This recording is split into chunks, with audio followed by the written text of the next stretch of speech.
오늘은 저희들이 세상에서 가장 행복한 명령이라는 제목으로 함께 말씀을 나누고자 합니다. 교회는 여러분 크게 세 가지의 사명이 있다고 말씀합니다. 세 가지의 사명은 무엇이냐면 양육과 전도와 예배인데, 이 세 가지 사명의 첫 영어 글자를 따서 new라고 합니다. new의 뜻은 새로움이라는 뜻인데, 교회가 new, 끊임없이 새로워지기 위해서는 이 세 가지의 사명을 실천할 때 교회가 새로워질 수 있다라는 것이죠. 이처럼 교회가 새로워지기 위해서는 양육도 중요하고 전도도 중요하고 예배도 중요한데, 이 가운데 가장 중요한 것은 무엇일까요? 제가 생각하는 것, 제가 이 세 가지를 볼 때에 가장 중요하다고 생각하는 것은 저는 전도라 믿습니다. 왜냐하면, 왜 전도가 중요하냐면, 양육을 하려면 누가 있어야 합니까?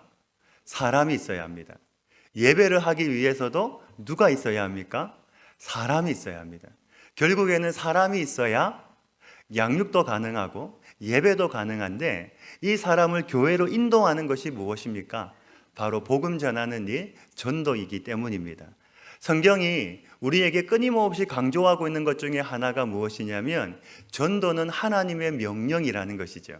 내가 해도 되고 안 해도 되는 것이 아니라 우리가 반드시 해야 되는 것이 바로 전도고, 이 전도는 하나님의 명령입니다. 아멘이십니까? 자, 그러면 우리가 오늘 제목처럼 우리가 행복해지려면 어떻게 하면 될까요? 우리가 행복해지려면 그 방법은 간단합니다. 하나님이 기뻐하시는 것, 하나님의 명령에 순종하면 행복해집니다. 전도는 하나님의 명령이기 때문에 우리가 전도할 때, 하나님의 명령에 순종할 때 우리는 행복해지는 줄로 믿습니다. 소망하기는 하나님의 명령인 전도를 통해서 이 세상에서 가장 큰 행복을 경험하시는 우리 모든 성도님들이 다 되시기를 주님의 이름으로 축복합니다. 누가복음 19장 말씀해 보시면 예수님께서 이 땅에 오신 이유를 말씀하셨는데, 19장 10절에 이렇게 말씀하셨습니다. 인자가 온 것은 잃어버린 자를 찾아 구원하려 하심이라. 또한 마태복음 4장 19절 말씀에도 보면 예수님께서 공생애를 시작하시면서 12명의 제자를 임명하실 때에도 이렇게 말씀하셨습니다. 말씀하시되 나를 따라오라, 내가 너희를 사랑 낚는 어부가 되게 하리라 하시니. 심지어 승천하실 때에도 예수님은 요한복음 20장 21절에서 아버지께서 나를 보내신 것 같이 나도 너희를 보내노라 말씀하셨습니다. 이처럼 하나님의 뜻은 여러 개가 있는 것이 아니고, 하나님의 뜻은 단 하나밖에는 없습니다. 바로 세상을 구원하는 것이죠. 이것 때문에 하나님이신 예수님께서 이 땅에 오셨고 33년의 인생을 사셨는데, 오직 예수님의 관심은 하나님의 복음을 통해서 생명을 살리고 생명을 구원하는 전도에 있었다는 겁니다. 자, 그러면 지금 이 말씀을 접하고 있는 우리는 어떤 삶을 살아야 할까요? 예수님께서 하나님의 복음을 전하는 전도자의 삶을 사셨다면, 마땅히 우리도 예수님처럼 하나님의 복음을 전하는 전도자의 삶을 살아야 하는 줄로 믿습니다. 요한복음 3장 16절 말씀입니다.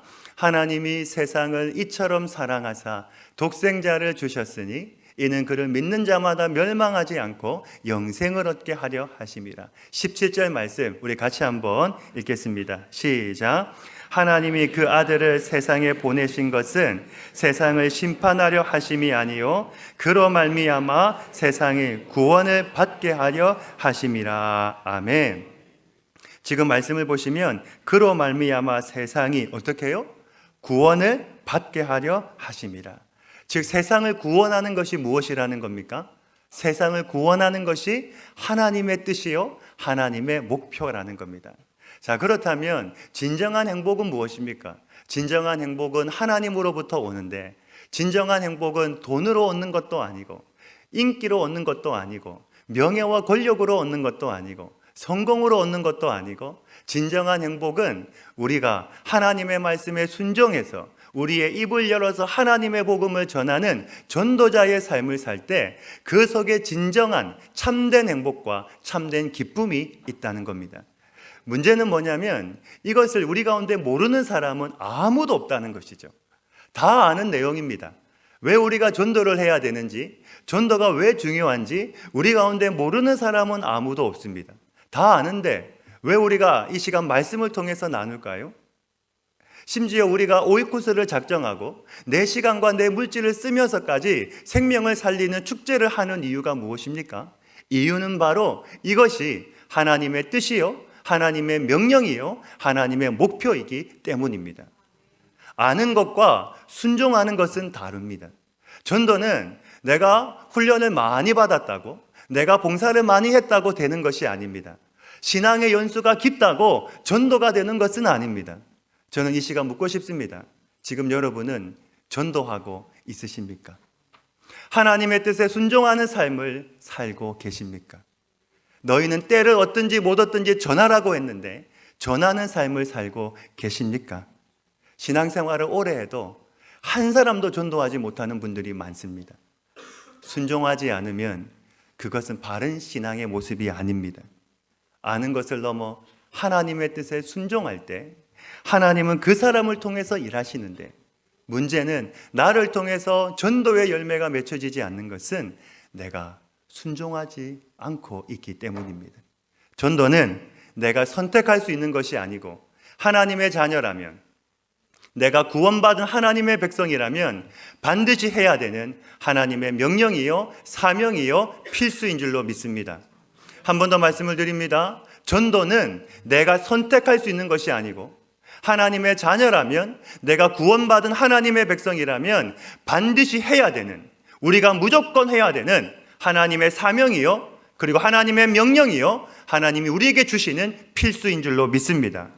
우리가 순종하고자 하면 하나님은 놀라운 방법으로 일하시는데, 아무리 심령이 강박한 사람도, 아무리 그 심령이 메마른 사람도 하나님의 복음이 들어가면, 하나님의 말씀이 들어가면 그의 삶이 변화되어지고 새로워지는 줄로 믿습니다. 제가 아는 한 남자 집사님이 계십니다. 이분이 지금은 신앙생활을 참 열심히 잘하고 계세요. 그런데 초창기에는 아내분이 처음 교회를 나가기 시작했을 때부터 이분이 아내를 참 많이 핍박했습니다. 아내가 집사님이 되고 신앙생활을 할 때에 항상 아내를 핍박을 했는데, 그 핍박이 얼마나 심했으면 그 동네 사람들이 다 알 정도로 유명한 분이었습니다. 하루는 이분이 술에 취해서 집에 퇴근을 했는데 와서 보니까 아내가 없는 겁니다.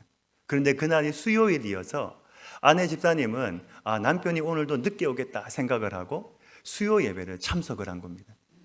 그런데 남편이 와서 보니까 아내가 없는 거죠. 또 교회를 갔다는 소식을 듣고 화가 나가지고 교회까지 쫓아왔습니다.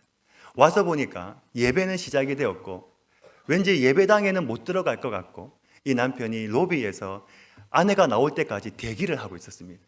나오기만 해봐라. 나오면 내가 가만히 안 두겠다. 로비에서 대기하고 있는데 로비에도 목사님의 설교 소리가 들리는 겁니다. 그날 목사님이 전했던 설교는 십자가에 대한 말씀의 설교였습니다. 그 내용이 무엇이었냐면, 예수님은 당신을 사랑해서 십자가에 죽으셨습니다. 이 사랑을 믿고 이제는 도망치지 마시고 성도 여러분, 하나님을 믿으시고 주님 앞으로 돌아오십시오 라고 하는 내용의 설교였습니다. 딱 이분하고 맞는 설교죠. 남편은 이 목사님의 설교가 딱 자기에게 하는 설교라고 여겨졌습니다. 그리고 그 말씀이 그 남편의 마음속에 딱 심겼습니다. 그런데 놀라운 것은 그날 이후로 남편이 조금씩 변화되기 시작했습니다.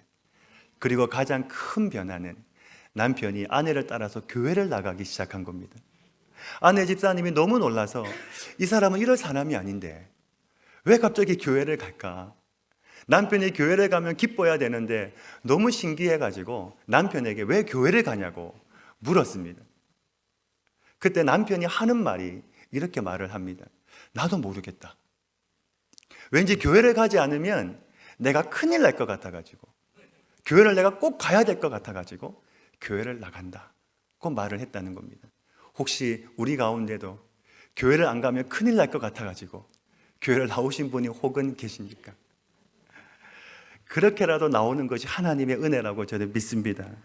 여러분, 이분이 그렇게 교회를 나오기 시작하고 또 예수님을 믿고 세례받고 안수 집사가 되어서 지금 열심히 교회를 섬기고 있습니다. 그런데 그 이후에 아내 집사님이 교인들 앞에서 간증을 할 시간이 있었습니다. 그때 아내 집사님이 이렇게 간증을 했습니다. 저는 제 남편은 끝까지 예수님을 믿지 않을 거라고 생각했습니다. 결혼하고 30년 동안 저를 신앙적으로 너무나 많이 핍박했기 때문에 저도 포기했고 하나님도 포기했을 거라고 저는 생각했습니다. 그런데 하나님은 제 남편을 포기하지 않으시고 때가 되니까 제 남편을 하나님의 품으로 인도해 주셨고 지금은 함께 교회를 섬기고 봉사하고 예배하는 것이 너무나 행복합니다 라고 간증을 했습니다. 혹시 여러분, 우리 가운데도 내 남편이, 내 아내가 아직도 믿지 않는 분이 계십니까? 그렇다면 포기하지 마시고 기도하시기를 바랍니다. 기도하시면 하나님은 반드시 때가 되면 내 아내를, 내 남편을 하나님의 품으로 인도해 주시고 온 가족이 다 함께 하나님을 믿고 예배하고 또한 교회를 섬기는 은혜도 우리 가운데 허락해 주실 줄로 믿습니다. 하나님 어떻게 합니까? 하나님 내 남편, 내 아내 어떻게 합니까? 여러분 걱정하지 마시고 기도하십시오. 기도에는 능력이 있고 기도에는 힘이 있고 기도에는 답이 있는 줄로 믿습니다. 우리가 기도하면 하나님이 일하셔서 내 남편, 내 아내의 마음도 움직여 주시고 그 마음도 열어주시고 그의 마음도 녹여주셔서 때가 되면 하나님 앞으로 불러주시고 그 사람을 통하여 하나님의 영광이 드러나도록 하나님이 인도해 주시는 줄로 믿습니다. 여러분 우리가 이 집사님의 간증을 통하여 한 가지 알 수 있는 것이 있습니다. 전도에 대하여 우리가 알 수 있는 것이 있는데 그게 무엇이냐면 인식의 변화입니다. 우리는 항상 어떻게 생각하냐면 저 사람은 안 될 거야, 저 사람은 하나님이 와도 안 될 거야, 절대로 안 될 거야 라고 우리는 생각합니다. 우리는 내가 판단하고 내가 결정하고 내가 정해놓습니다. 하지만 판단은 누가 하십니까? 하나님이 하시는 겁니다. 하나님이 감동 주시고 우리는 전하기만 하면 하나님은 우리의 생각을 넘어서 놀라운 방법으로 심지어 신묘막직한 방법을 통하여서도 하나님은 직접 일하시는 줄로 믿습니다. 예레미야 29장 11절 말씀 같이 한번 읽겠습니다. 시작. 여호와의 말씀이니라 너희를 향한 나의 생각을 내가 아나니 평안이요 재앙이 아니니라 너희에게 미래와 희망을 주는 것이니라. 아멘. 우리가 전하는 복음이 무엇입니까? 평안의 복음이요 희망의 복음이기 때문에 그 복음이 무엇이 되는 것입니까? 세상에서 가장 기쁜 소식이 되는 것이죠. 이 복음을 헬라어로 유앙겔리온이라고 하는데 뜻이 복된 소식, 기쁜 소식이라는 뜻입니다. 여러분 복음은 복된 소식입니다. 복음은 기쁜 소식입니다. 할렐루야. 우리가 믿었던 그 복음은 복된 소식, 우리가 믿고 있는 그 복음은 기쁜 소식인 줄로 믿습니다. 왜 복음이 가장 기쁜 소식인지 오늘 말씀 46절과 47절에 보시면 나와 있는데 이 말씀 안에는 이 복음이 무엇인지 핵심이 우리에게 말씀해 주고 있습니다. 우리 먼저 46절 말씀을 같이 한번 읽겠습니다. 46절입니다. 시작. 또 이르시되 내가 너희와 고난을 받고 제3일에 죽은 자 가운데서 살아날 것과. 아멘. 지금 46절에 강조하고 있는 것이 무엇입니까? 예수님의 고난과 죽으심과 부활입니다. 이것이 복음입니까? 아닙니까? 자, 한번 대답을 한번 해주시면 감사하겠습니다. 이것이 복음입니까? 아닙니까? 복음이죠. 예수님의 고난, 예수님의 죽으심, 예수님의 부활, 이것은 복음입니다. 복음의 핵심입니다. 또한 47절 말씀 같이 읽겠습니다. 시작. 또 그의 이름으로 죄사함을 받게 하는 회개가 예루살렘에서 시작하여 모든 족속에게 전파될 것이 기록되었으니. 아멘. 이 말씀이 강조하는 것은 무엇입니까? 예수님의 이름을 믿음으로 말미암아 회개함을 받고 죄사함을 받는 것입니다. 이것이 복음입니까? 아닙니까? 복음입니다. 이 복음이 세상에서 가장 기쁜 소식이 되는 것은 평안과 희망을 넘어서 그 복음으로 말미암아 우리가 죄사함을 받고 구원받아 하나님의 자녀가 되었을 뿐만 아니라 영원한 생명을 우리가 선물로 받았기 때문입니다. 우리 가운데 이 선물을 노력으로 받은 사람은 아무도 없습니다. 세상의 종교는 여러분 자력 구원론입니다. 내가 뭔가를 행해야지만, 시주를 하든 봉사를 하든 정해진 만큼 내가 뭔가를 행해야지만 구원을 받는다고 말합니다. 하지만 우리는 무엇입니까? 우리는 은혜 구원론입니다. 자격 없는 우리가, 허물과 죄로 죽을 수밖에 없는 우리가 하나님의 은혜로 말미암아 이 영원한 생명을 우리가 거저 선물로 받았기 때문입니다. 이것이 바로 복음이라는 것이죠.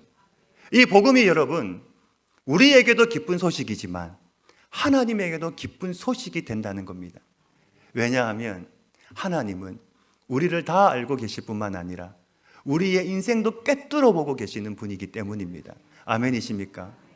우리는 눈앞에 있는 것만 보지만, 우리는 지금만 보지만, 우리는 현실만 보고 있지만 하나님은 시작과 끝이 되시고 알파와 오메가가 되시기 때문에 우리의 인생 전체를 다 보고 계시고 다 알고 계시는 분입니다.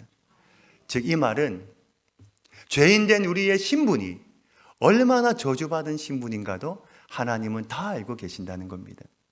우리가 이 땅의 삶을 마치고 하나님 앞에 섰을 때 영원한 심판이 우리 앞에 있는데 이 심판이 얼마나 무섭고 얼마나 잔인한지도 하나님은 다 알고 계신다는 겁니다. 그런데 하나님은 우리를 너무나 사랑하시기 때문에 우리 앞에 펼쳐진 이 운명을 바꾸기 위해서 하나님은 하나밖에 없는 당신의 아들을 우리에게 보내주셨을 뿐만 아니라 그분이 십자가에 죽으시고 3일 만에 부활하셔서 누구든지 그분을 믿기만 하면 우리의 모든 죄가 다 용서받을 수 있도록 이 땅에 그 무엇과도 바꿀 수 없는 가장 기쁜 소식을 우리를 위해서 준비해 놓으셨다는 겁니다. 그렇기 때문에 이 복음이 우리에게도 기쁜 소식이지만 하나님에게도 무엇이 되는 것입니까? 기쁜 소식이 되는 것입니다. 하나님이 사랑하는 우리를 구원할 수 있는, 우리를 건져줄 수 있는 그 방법을 하나님은 우리를 위해서 준비해 놓으셨기 때문입니다. 이 사실이 얼마나 컸으면 천사가 예수님의 탄생을 축하할 때에 이렇게 고백을 합니다. 우리 누가복음 2장 10절과 11절의 말씀인데 같이 한번 읽겠습니다. 시작.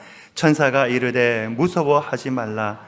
보라, 내가 온 백성에게 미칠 큰 기쁨의 좋은 소식을 너희에게 전하노라. 오늘 다윗의 동네에 너희를 위하여 구주가 나셨으니 곧 그리스도 주시니라. 아멘. 10절 말씀해 보시면 무엇을 강조하고 있냐면 온 백성에게 미칠 큰 기쁨의 좋은 소식이라는 겁니다.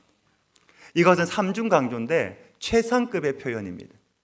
큰 기쁨의 좋은 소식이라는 겁니다. 무엇이 큰 기쁨의 좋은 소식입니까? 복음이라는 것이죠. 우리에게 이것보다 더 크고 더 기쁘고 더 좋은 소식은 없다는 겁니다. 사랑하는 여러분, 집을 사는 것보다 더 큰 기쁨이 있습니다. 아프지 않고 내가 건강하게 사는 것보다 더 큰 기쁨이 있습니다. 내가 사업에서 성공하는 것보다 더 큰 기쁨이 있습니다. 내 자녀가 대학에 들어가고 좋은 직장에 취직하는 것보다 더 큰 기쁨이 있습니다. 물론 이것도 중요하고 이것도 기쁨입니다. 하지만 이것과 비교할 수 없을 만큼 더 크고 더 기쁘고 더 좋은 소식이 있다는 것이죠. 마찬가지로 이것은 하나님에게도 더 크고 기쁘고 좋은 소식이라는 것입니다. 이 복음으로 말미암아 우리 안에도 이 기쁨이 충만할 수 있기를 주님의 이름으로 축복합니다. 여러분의 삶 속에 복음으로 말미암아 기쁨이 여러분의 삶 가운데 가득하기를 주님의 이름으로 축복합니다. 세상의 근심, 세상의 염려, 세상의 고민이 내 인생을 올가맬지라도 주님의 복음으로 말미암아 내 삶에 임하는 그 기쁨이 세상의 모든 근심과 염려와 걱정을 떨쳐버릴 수 있을 만큼의 그 큰 기쁨이라는 것을 꼭 믿으시기를 간절히 소망합니다. 자, 그러면 왜 우리가 이 복음을 전해야 될까요? 48절 말씀을 다시 한번 보시면 48절에 이렇게 말씀합니다. 너희는 이 모든 일에 무엇이라 말씀합니까? 증인이라 말씀합니다. 하나님은 저와 여러분을 단지 예수 잘 믿는 사람으로만 부르지 않으셨습니다. 대신에 하나님은 우리를 증인으로 부르셨습니다. 사도행전 1장 8절 말씀에 오직 성령이 너희에게 임하시면 너희가 권능을 받고 예루살렘과 온 유대와 사마리아와 땅끝까지 이르러 무엇이 됩니까? 내 증인이 된다는 것이죠. 할렐루야. 증인은 어떤 사람입니까? 성경에서 말하는 증인은 예수님의 죽으심과 부활을 보고 목격한 사람을 보고 증인이라고 합니다. 실제로 예수님의 제자들은 이 모든 것을 다 경험했기 때문에 증인들입니다. 하지만 우리는 무엇을 통해서 증인이 됩니까? 성경을 통해서, 즉 말씀을 통해서 예수님의 죽으심과 부활을 보고 믿고 있기 때문에 우리도 증인이 될 뿐만 아니라 더 나아가 그분이 나의 구원자 되심도 믿고 있기 때문에 우리가 예수님의 증인이 될 수 있다는 것이죠. 그런데 한 걸음 더 나아가서 이 증인이라고 하는 말에는 헬라어로 말투스라고 하는데, 이 증인이라고 하는 말에는 한 가지의 의미가 더 있습니다. 그게 무엇이냐면 순교자라는 뜻입니다. 증인은 곧 순교자인데, 즉 무엇을 말하냐면 하나님이 우리를 증인으로 부르셨습니다. 그런데 중요한 것은 그냥 증인이 아니라 무엇입니까? 생명 걸고 전하는 증인의 자리에 우리를 불렀다는 것이죠. 한 번 더 말씀을 드립니다. 증인에는 두 가지의 뜻이 있습니다. 증인이라고 하는 의미도 있지만 또 하나는 순교자라는 뜻도 있습니다.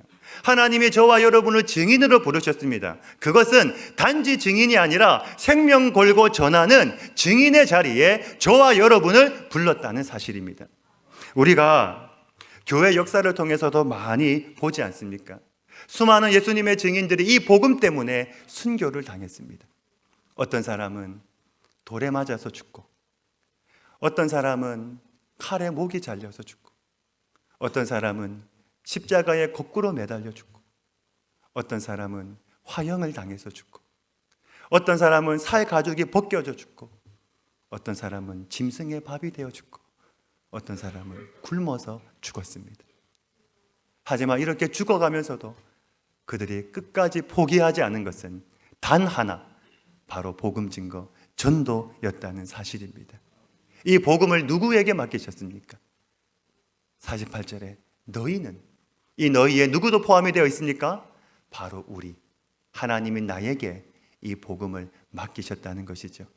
하나님은 저와 여러분이 단지 이 땅에서 그냥 내가 예수로, 특별히 성도로 살아가는 것을 하나님은 원하시는 것이 아니라 그 성도를 넘어서 우리가 하나님의 복음을 증거하는 참 증인으로 살아가기를 원하시는 줄로 믿습니다.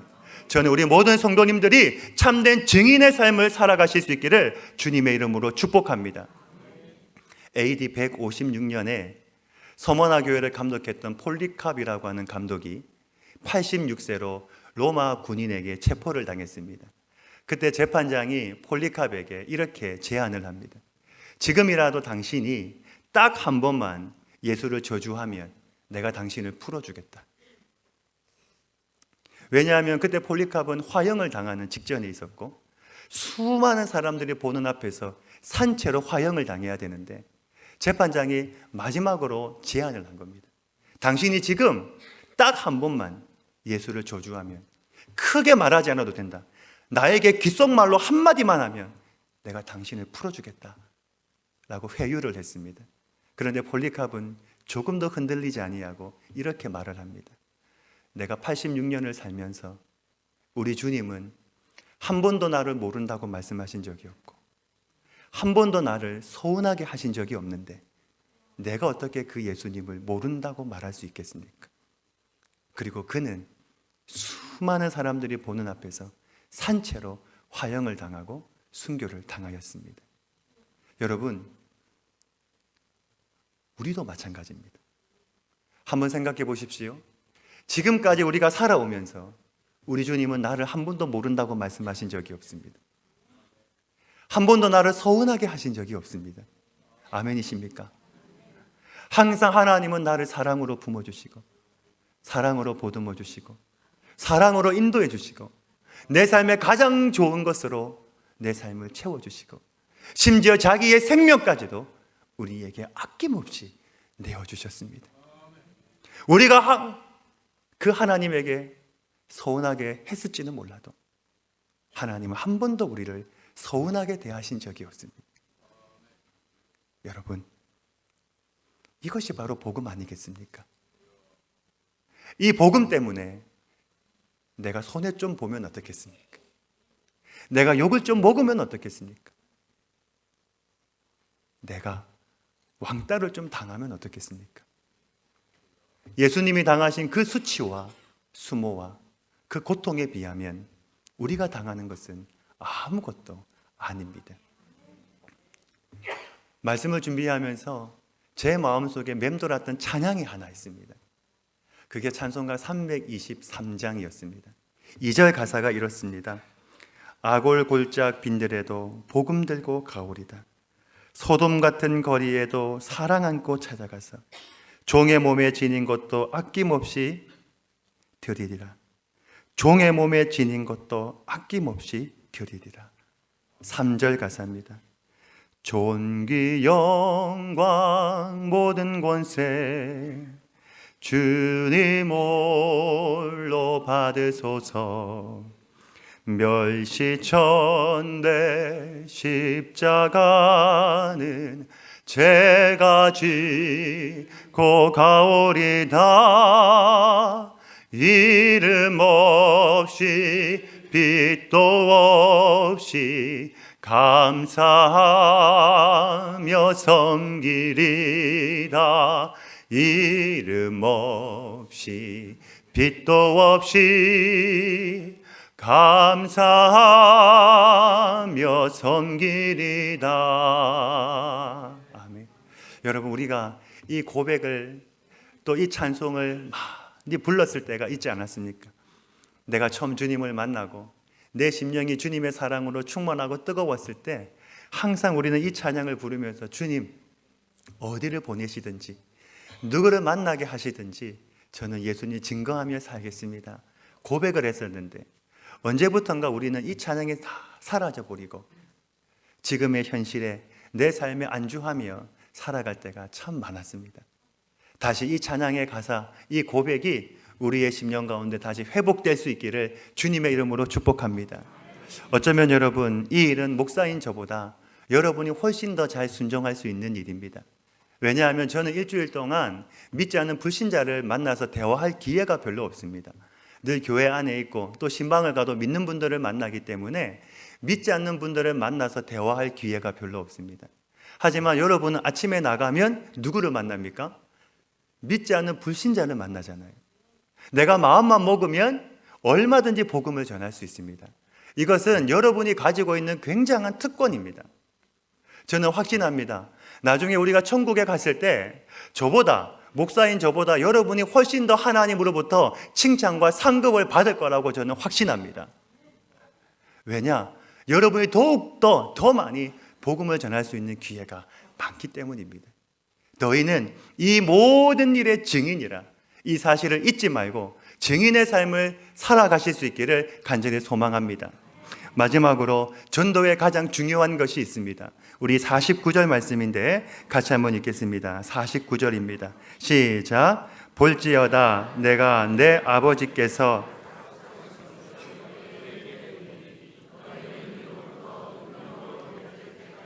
이 성에 머물라 하시니라. 아멘.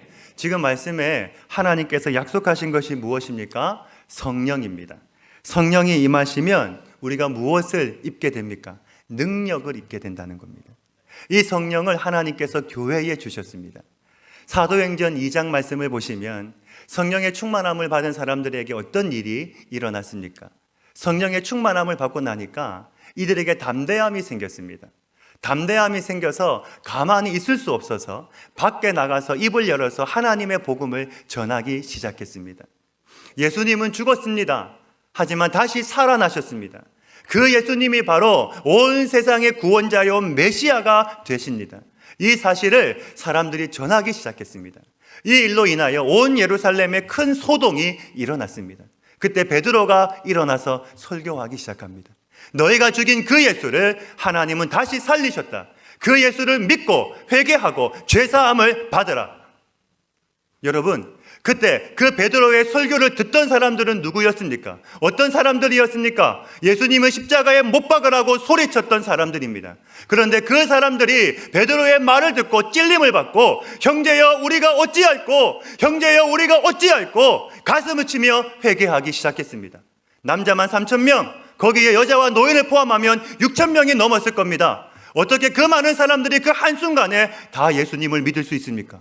누구의 역사입니까? 성령의 역사, 성령의 능력인 것이죠. 성령의 능력으로 말미암아 온 유대와 사마리아와 땅끝까지 이르러 하나님의 복음이 전해지고 그 복음으로 말미암아 그 결과로 말미암아 하나님을 믿는 백성들이 물이 바다를 덮은 같이 일어나고 그 복음이 시대를 넘어 지역을 넘어 나라를 넘어 오늘 우리에게까지도 그 복음이 전해진 줄로 믿습니다. 이처럼 복음에는 무엇이 있습니까? 힘이 있고 복음에는 능력이 있는 줄로 믿습니다. 우리는 그 복음의 빚진 자이기 때문에 우리는 복음을 전해야 하는 줄로 믿습니다. 전도해야 하는 줄로 믿습니다. 전도는 내 힘으로 하는 것이 아니고 하나님의 능력으로 하는 것입니다. 우리는 도구로 쓰임받을 뿐입니다. 하나님이 함께 하시면 전도는 절대로 패하지 않는다는 것을 믿으시기를 바랍니다. 패하는 이유는 하나님의 능력이 없어서가 아니라 내가 하나님의 능력을 믿지 못하기 때문입니다. 우리가 하나님의 능력을 믿고 전하면 그 하나님의 능력으로 말미암아 그 복음으로 말미암아 사람들이 변화되는 놀라운 은혜도 경험하게 될 것입니다. 이 사실을 믿고 하나님의 뜻, 하나님의 명령에 순종함으로 전도할 수 있는 저와 여러분이 되기를 간절히 소망합니다. 말씀을 맺습니다. 전도를 거꾸로 하면 무엇이 될까요? 전도를 거꾸로 하면 뭐가 될까요? 도전입니다. 저는 이 시간 여러분에게 전도하는 삶을 사시기를 도전하고 싶습니다. 전도는 도전하는 것입니다. 전도하면 다른 사람도 살리지만 전도하면 나도 살아나고 그리고 내가 세상에서 경험할 수 없는 진짜 행복을 경험하게 되는 것입니다. 전도하는 사람은 병들지 않습니다. 전도하는 사람은 성령 충만한 삶을 삽니다. 전도하는 사람은 영적 전쟁에서 승리하게 되어 있습니다. 아직도 세상은 복음을 원하고 있습니다. 이 세상을 구원할 가장 기쁜 소식을 땅에 묻어두지 마시고 전하시기를 바랍니다. 하나님은 그 기쁜 소식을 증인된 우리에게 맡기셨습니다. 증인된 우리는 하나님의 명령에 순종해야 됩니다. 순종과 함께 성령의 능력이 임하면 전도는 일어납니다. 하지만 중요한 것은 우리가 성령을 달라고 구할 필요가 없다는 것이죠. 이미 성령은 우리와 함께하고 계십니다. 이 사실을 믿고 우리가 순종하고 마음을 열고 나아가면 하나님은 우리를 통해서 전도의 열매도 맺게 하시는 줄로 믿습니다. 그러면 완악한 사람도 아무리 심령이 메마른 사람도 그 하나님의 복음으로 말미암아 주님께 돌아오는 역사가 일어나게 될 것입니다. 저는 소망합니다. 이번 행복 나눔 축제를 통하여서 하나님이 일하시는 줄로 믿습니다. 하나님의 영광을 보게 될 줄로 믿습니다. 하나님이 우리 교회를 통해서 일하시는 하나님의 손길을 우리가 보게 될 줄로 믿습니다. 그리고 한 생명 한 생명, 내가 기도했던 성도, 내가 섬겼던 사람, 내가 사랑했던 나의 가족, 이웃이 주님을 믿게 되고 영접하는 그 모습을 우리를 통하여 하나님께서 보게 하실 줄로 믿습니다. 그 일에 세상에서 가장 행복한 명령에 순종함으로 말미암아 저와 여러분이 하나님의 역사의 주인공이 되실 수 있기를 주님의 이름으로 축복합니다. 여러분, 세상에서 가장 행복한 명령은 무엇입니까? 세상에서 가장 행복한 명령은 무엇입니까? 이러시면 안 됩니다. 이러면 제가 설교를 끝낼 수가 없습니다. 다시 한 번 더 하겠습니다. 세상에서 가장 행복한 명령은 무엇입니까? 전도. 아멘. 한 주간 동안 전도하시고 내가 품었던 오이코스를 위해서 기도하시고 가보자. 가서 말씀 듣자. 가서 하나님 믿고 너도 하나님의 자녀 천국 백성으로 살아가자. 그렇게 전도하시고 인도하셔서 그 전도의 기쁨, 세상에서는 경험할 수 없는 참된 행복을 우리 모든 성도님들이 다 누리실 수 있기를 주님의 이름으로 축복합니다. 아버지 하나님, 세상에서 가장 행복한 명령, 전도. 이 전도는 하나님이 우리에게 맡기셨습니다. 전도하면 행복해지고, 전도하면 내가 살아나고, 전도하면 내가 성령 충만한 삶을 살게 되고, 전도하면 내가 영적으로 병들지 않는다. 하나님, 이제는 우리가 전도하는 교회, 전도하는 성도 되게 하여 주시옵소서. 지금까지 내가 손을 놓고 있었다면 이제는 하나님의 명령에 순종하게 하여 주시옵소서. 전도함으로 말미암아 내 남편, 내 아내, 내 가족, 내 자녀, 내 친구, 내 이웃이, 나의 직장 동료가 주님 앞으로 돌아오게 하시고, 그들도 우리처럼 하나님의 자녀로 천국, 그 영생의 확신을 가지고 살아갈 수 있도록 하나님 그들을 인도하여 주시옵소서. 우리 주님은 한 번도 나를 모른다고 말씀하신 적이 없습니다. 한 번도 나를 서운하게 하신 적이 없습니다. 그 주님은 나의 오이코스도 동일하게 사랑하시는 줄로 믿습니다. 하나님 그 사람들을 인도하게 하여 주시고, 그리고 이번 행복 나눔 축제를 통하여서 하나님의 일하신 거, 하나님의 능력, 하나님의 영광도 보게 하여 주시고, 우리 성도들 다 한마음이 되어 함께 참여하고 함께 기도하고 함께 섬기는 천국 잔치가 되게 하여 주시옵소서. 이 모든 말씀 예수님의 이름으로 기도하옵나이다. 아멘.